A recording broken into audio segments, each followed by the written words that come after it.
Mularis Jahri sayangkan penyidik sita uang sebesar 21 miliar rupiah.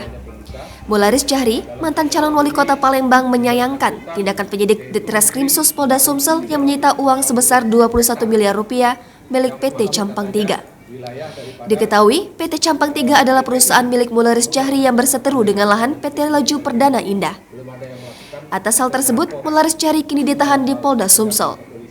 Kuasa hukum Mularis Jahri, Alex Noven, saat menggelar konferensi pers pada Selasa 16 Agustus 2022, menyebut penyitaan uang tersebut telah berdampak pada lebih kurang 1.000 orang di PT Campang 3, bahkan terancam di PHK. Selain itu, kata Noven, lapor yang membuat kliennya ditahan merupakan model A.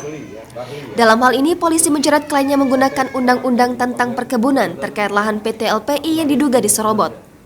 Akan tetapi, menurutnya yang tidak masuk akal sebab hingga saat ini dari PT LPI sendiri tak ada laporannya. Atas hal tersebut, kliennya telah berkirim surat kepada Kadif Propam Mabes Polri pada 12 Agustus 2022. Isinya permohonan pengawasan dan pemeriksaan atas dugaan penyimpangan dalam proses penyidikan laporan.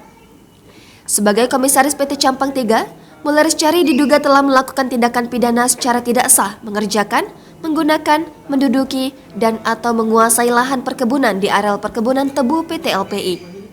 Lahan itu berada di wilayah Kecamatan Cempaka, Kabupaten Oku Timur, dan PT Campang 3 merupakan pemegang sah izin lokasi usaha perkebunan kelapa sawit seluas 12.000 hektar yang berada di Desa Campang 3 Ilir, Kecamatan Cempaka, Oku Timur.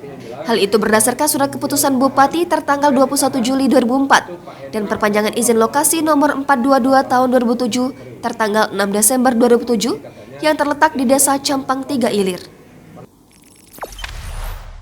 Jangan lupa subscribe, share, komen, dan like ya.